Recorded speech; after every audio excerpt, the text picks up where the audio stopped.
ভূমিকা যে গবেষক তৈরি করছে সেই গবেষক নিশ্চয়ই বাংলাদেশের স্বার্থের জন্য নয়, জাতীয় স্বার্থের জন্য নয়, এদেশের শ্রমিকের জন্য নয়, এদেশের জনগণের জন্য নয়। সে ব্রাক বিশ্ববিদ্যালয়ের মনোযোদ্ধা যারা, এই ব্রাক বিশ্ববিদ্যালয়ের বিনিয়োগকারী যারা, প্রশিক্ষণ বিনিয়োগকারী যারা, তাদের স্বার্থে এইসব গবেষণা হচ্ছে।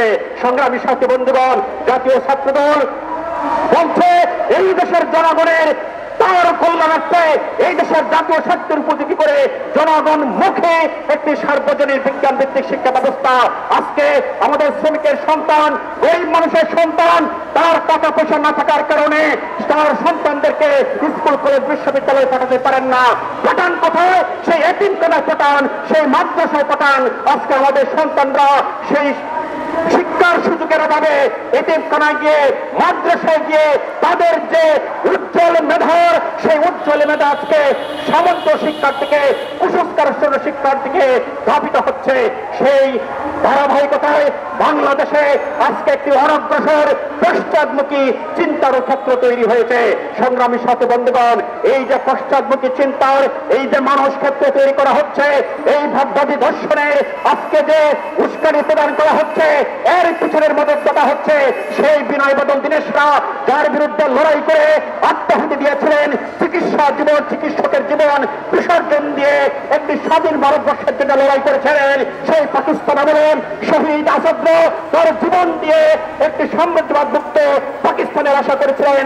আজকের বাংলাদেশের প্রেক্ষিতেও আমরা 2024 সালের জুলাই আগস্টে দেখলাম শত শত আমাদের ছাত্র তরুণ যুবক ভাইয়েরা তারা অকাতর জীবন বিলিয়ে দিয়েছেন, তারা একটি বৈষম্যহীন শিক্ষা ব্যবস্থা পান। অথচ সেই বৈষম্যহীন শিক্ষা ব্যবস্থার প্রত্যাশায় যে সরকার আজকে তাদের লাশের ভাগাড়ের উপর দাঁড়িয়ে আছে, সেই সরকার সেই শিক্ষার্থীদের আকাঙ্ক্ষার প্রতিফলন না ঘটিয়ে তারা প্রতিফলন করেছে তাদের যারা নিয়োগদাতা, যেই ষড়যন্ত্রের মাধ্যমে আজকে তারা ক্ষমতাসীন হয়েছেন, আজকে তারা উপদেষ্টা হয়েছেন, প্রধান উপদেষ্টা হয়েছেন, আজকে তারা ক্ষুদ্র ঋণের, আজকে তারা সামাজিক ঋণের ব্যবসার প্রসার ঘটাচ্ছেন। আজকে বলে হচ্ছে দ্বাদশ শ্রেণী যারা এসএসসি পরীক্ষার্থী তাদের পরীক্ষা বাতিল করা হচ্ছে, কিন্তু এই কথা বলা হয় নাই আগামী দিনের এই দেশের মেধাবী কিভাবে তৈরি হবে, এই দেশের জাতীয় দক্ষ শক্তি কিভাবে তৈরি হবে, সেই জায়গাতে তারা যাচ্ছে না। সুতরাং আজকের এরকম একটি পরিস্থিতিতে জাতীয় ছাত্রদল তার প্রতিষ্ঠা লগ্ন থেকে যে বক্তব্য দিয়েছিল একটি গণমুখী বিজ্ঞান ভিত্তিক শিক্ষা ব্যবস্থার, এই গণমুখী বিজ্ঞান ভিত্তিক শিক্ষা ব্যবস্থা এই প্রচলিত সরকারগুলোকে দিয়ে কোনোভাবে আশা করা যায় না। তার জন্য জাতীয় ছাত্রদলের স্পষ্ট বক্তব্য হচ্ছে এই দেশে অবশ্যই একটি শ্রমিক কৃষক জনগণের রাষ্ট্র হতে হবে, যে শ্রমিক কৃষক জনগণ তার রাষ্ট্রে তার সন্তানের পড়াশোনা নিশ্চিত করবে।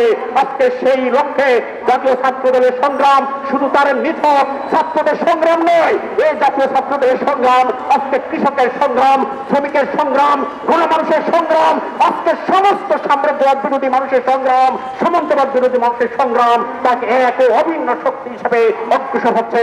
জাতীয় ছাত্রদলের আজকের এই 51তম প্রতিষ্ঠা বার্ষিকীতে দাঁড়িয়ে বলতে হবে জহির আইনের সে বিখ্যাত উক্তি, আসছে ফাগুন আমরা হব দ্বিগুণ। জাতীয় ছাত্রদলকে ভেঙে দেওয়ার জন্য, জাতীয় ছাত্রদলের উত্তমকে কাটানোর জন্য প্রতিষ্ঠা লগ্ন থেকে সেই পুতুল রুশ ভারতের পুতুল মুজিব সরকার যে তীব্র আক্রমণ শুরু করেছিল, তারপর থেকে প্রত্যেকটি স্বৈরাচারী সরকার জাতীয় ছাত্রদল তার সংগঠন সংগ্রামের বিরুদ্ধে সে তীব্র আক্রমণ করেছে।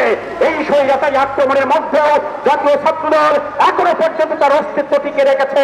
আজকে জাতীয় ছাত্রদল প্রত্যাশা করছে জাতীয় ছাত্রদলের যে বক্তব্য ছিল আজকে থেকে 51 বছর আগে, সেই বক্তব্য আজকে মানুষের কাছে দিনের আলোর মতো পরিষ্কার হয়ে যাচ্ছে।